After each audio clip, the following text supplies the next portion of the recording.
Essa mensagem ela é importante e é sério.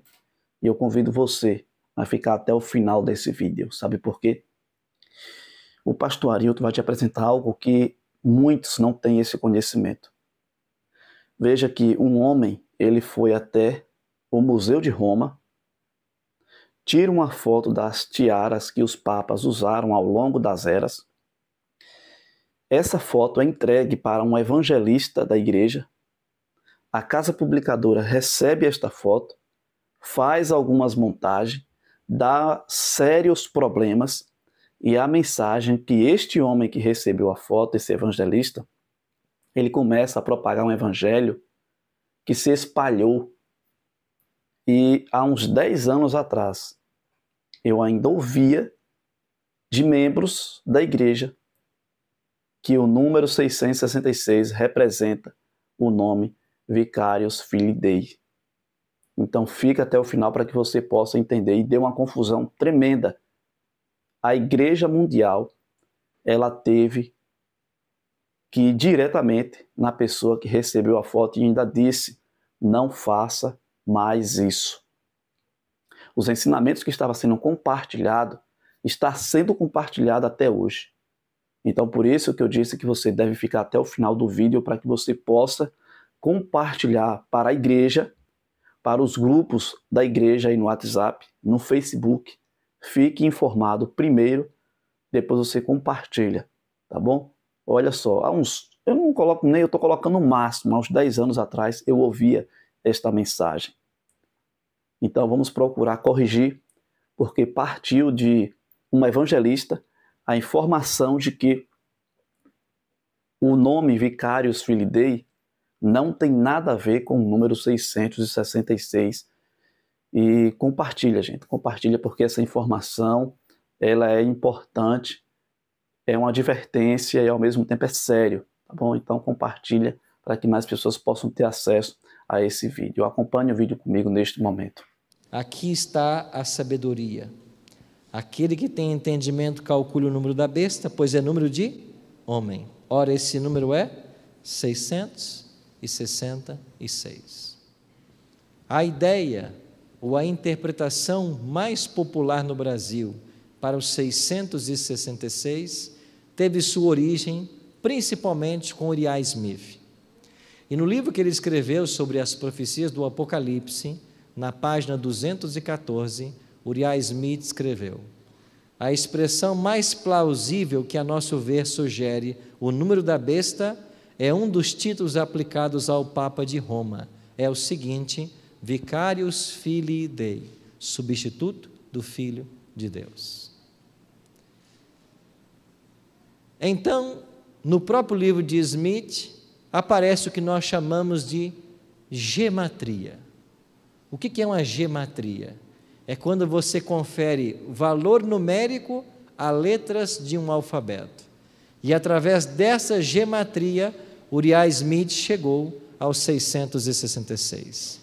Ele influenciou um outro jovem teólogo da Igreja Adventista, chamado J.N. Andrews. E quando Andrews publicou na segunda edição do seu livro, Os Três Anjos de Apocalipse 14, ele colocou esse mesmo cálculo de Uriah Smith no seu livro. Por que é que esta interpretação deve ser rejeitada? E ela tornou-se popular aqui no Brasil, principalmente pelas mãos de Araceli Mello, Mervyn Maxwell, Henry Feyerabend, esse autor do Seminário As Revelações do Apocalipse, Daniel Belvedere e outros mais. Então, a igreja brasileira explica até hoje Vicarius Filii Dei para Apocalipse 13, 18. Agora eu vou explicar para você por que é que essa interpretação tem que ser rejeitada. Primeiro, falta de apoio histórico. Por que é que surgiu essa história entre nossos teólogos lá nos primórdios? Porque houve um homem chamado C.T. Everson, que era fotógrafo, e ele foi visitar Roma, e visitando os museus de Roma, ele fotografou as tiaras que os papas usaram ao longo das eras. Trouxe uma dessas fotos e presenteou um evangelista de nossa igreja chamado W.W. Prescott. E Prescott começou a usar em seus evangelismos a foto desse homem das tiaras papais. Acontece que a nossa publicadora, ela fez uma montagem com a foto de Everson e colocou na tiara a expressão Vicarius Filii Dei. E esta expressão encontra sua origem num documento chamado Doação de Constantino. Então veja, um evangelista começou a dizer que na tiara do Papa estava o Vicarius Filii Dei, quando nunca lá esteve. Segundo, a própria Igreja Romana, 7 séculos depois, reconheceu que esse documento, a doação de Constantino, ele é falso. Ele foi forjado pelos papas para tentar dizer que a autoridade do império agora repousava no Papa. Mas a igreja disse que o documento é falso. Então nós estávamos tirando um título de um documento falso e usando uma foto com Photoshop. A Igreja Mundial disse para Prescott: não faça mais isso, não use esse argumento, não apresente mais essa foto. Mas quando a advertência chegou, já havia se espalhado a teoria, e ela chegou aqui em terras tupiniquins, através desses autores que eu acabei de mencionar. Então não há apoio histórico para essa interpretação, mas eu vou dar para vocês 5 motivos para você não usar. Segundo motivo, violência à língua original. Se o Apocalipse foi escrito em grego, por que é que eu vou usar o latim para interpretar o seu texto? Tem lógica isso? É como você querer agora pegar a língua portuguesa e fazer exegese em cima da língua portuguesa. Como, por exemplo, lá em Lucas: em verdade te digo, hoje estarás comigo no paraíso, e você ficar aí usando a língua portuguesa, a pontuação, aonde aparece a vírgula, para defender o que Jesus disse a partir do português. Isso é um atentado à língua. Você tem que fazer isso a partir do grego, língua que Jesus falou a expressão. Então, por que é que eu vou pegar o latim para interpretar o grego? Terceiro ponto, a aplicação indevida da gematria. Por quê? Porque a contagem de valores numéricos presentes nas letras não era uma prática costumeira dos latinos. Mas mesmo entre aqueles que praticavam, mesmo entre os romanos, sempre se partia do nome para um número e nunca de um número para um nome. Era o inverso que eles faziam. Quarto ponto, o equívoco do título. A expressão Vicarius Filii Dei, ela aparece nesse documento falso, chamado Doações de Constantino, mas não aparece em outros documentos. Mas você vai encontrar em outros documentos uma expressão curta, Vicarius Dei ou Vicarius Christi. Esta sim aparece nos documentos da igreja, mas aí não dá 666.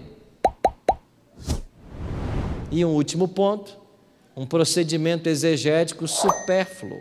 Por quê? Porque os exegetas não dependem desse número para identificar a besta de Apocalipse 13. Prova disso é que Robert Fleming Jr., lá no século 17, já havia identificado a primeira besta de Apocalipse 13 como sendo o papado. Pastor, se não é Vicarius Filii Dei, então o que é? Nós entendemos que o 666 é um sistema. Ou seja, o número representa mais um sistema do que um indivíduo. Nesse sentido, ele é um símbolo e não a marca literal. E para nós entendermos o 666 na Bíblia, nós temos que buscar contextualizar esse texto, ou então um mecanismo na exegese que nós chamamos de intertextualidade. Eu tenho que encontrar um paralelo. Agora, como o Apocalipse tem 404 versos, e 270 deles já estão no Antigo Testamento, eu tenho que ir para o Antigo Testamento em busca de um 666. E aonde eu vou achar isso no Antigo Testamento? Eu vou achar isso em Daniel capítulo 3. Por que eu acho ali em Daniel 3? Primeiro, por questão de intertextualidade. Daniel 3, você tem um rei que quer ser adorado como Deus. Apocalipse 13, um poder que usurpa o lugar de Deus. Daniel 3, você tem uma imagem sendo erguida. Apocalipse 13, a segunda besta faz uma imagem à primeira besta. Em Daniel 3, essa imagem tem que ser adorada. A questão é a adoração. O mesmo caso de Apocalipse 13. Em Daniel 3, quem não adorar a imagem vai morrer. Em Apocalipse 13, 15, quem não adorar a imagem vai morrer. Em Daniel 3, você tem um remanescente, Ananias, Misael e Azarias. Em Apocalipse 13, você tem um remanescente, aqueles que guardam os mandamentos de Deus e têm o testemunho de Jesus. Em Daniel 3, você tem uma estátua de 60 côvados de altura e 6 côvados de largura. Aí está os 60 e aí está os 6. E cadê os 600? Para os babilônicos, o número 600 representava todas as divindades que eles possuíam. Agora você tem um 666. Então, background de Apocalipse 13 é Daniel 3. E assim como lá houve um remanescente, em nossos dias haverá um remanescente. Se você ficou até o final do vídeo, não deixe de se inscrever, não deixe de deixar o seu like aí, deixe o seu like, deixe o seu gostei, porque é muito importante para que esse vídeo ele chegue para mais pessoas também, tá bom? Então deixe o seu comentário e que Deus te abençoe de forma maravilhosa.